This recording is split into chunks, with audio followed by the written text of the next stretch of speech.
Hindi lang basta-basta ang hinihinging husay at konsentrasyon sa mga piloto.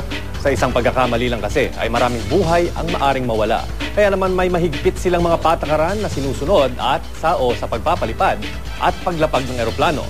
May news to go si Bam Alegre. Hindi madali ang magpalipad ng eroplano. Matapos ang pagsadsad sa runway ng eroplano ng Cebu Pacific sa Davao City International Airport, inalam natin sa isang pilotong batikan ng 38 taon kung ano nga ba ang tamang panuntunan sa pagpapalapag ng isang eroplano. Each airport has different altitude. But usually, you start descending, if your flight level was, let's say, 38,000, we are approximately around 50 miles away from the airport. You start descending already the aircraft at 500 or 700 feet per minute. When you take off, that is easy for the pilot, but hard for the airplane because it's all power. But when you land, it's hard for the pilot, but easy for the airplane. Sabi pa ni Captain Gaviola, higit na mahirap ang landing ng eroplano kapag umuulan, malabo kasi ang ilaw at madulas ang runway. Now, in the case of Cebu Pacific, according to the report that it was raining so hard.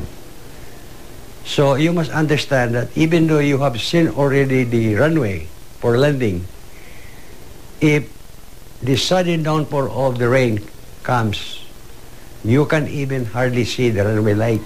Payo naman niya sa mga pasahero, wag daw ipagwalang bahala ang mga paalala tuwing lilipad at lalapag ang eroplano. Isuot ang seatbelt at idiretso ang upuan para matiyak ang kaligtasan. Kapag nasa himpapawid na, buksan ang mga bintana para malaman ang nangyayari sa eroplano.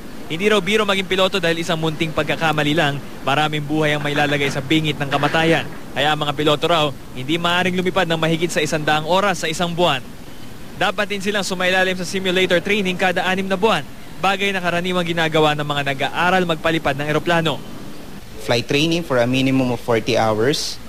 Then after securing the private pilot license, we need to perform again or conduct ground schooling in preparation for commercial pilot license. Then after that, a student should fly again 110 hours for a total of 150 hours. Bam Alegre, GMA News.